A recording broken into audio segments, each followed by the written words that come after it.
que j'avais envers les jeux de la communication, je pense que je voyais ça bien big. Je me souviens que sans savoir, j'avais comme l'impression qu'à ce moment-là, oups, ça allait changer quelque chose.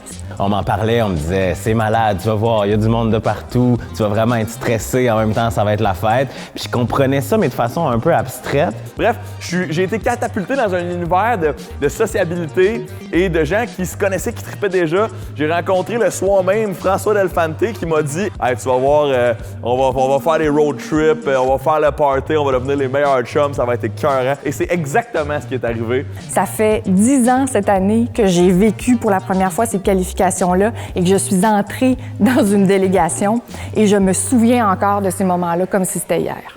Si j'avais su ce que c'était les Jeux, probablement que j'aurais peut-être créé un peu plus de liens avec les gens des autres universités parce que, bon, c'était une époque que vous connaissez pas, là, il n'y avait pas de Facebook. Hein. On avait des courriels, puis encore, ça fonctionnait avec des modems. Je me serais peut-être forcé un peu plus pour aller chercher de la commandite.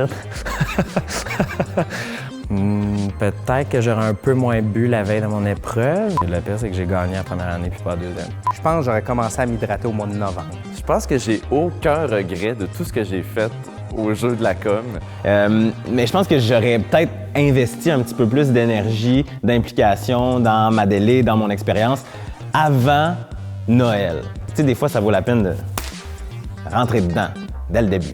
Bien, une délégation parfaite, je dirais que c'est une délégation solidaire. Bien, c'est comme le mini-weed, c'est un équilibre, le yin, le yang. C'est une délai de gens qui se respectent. C'est un syndicat de plaisir.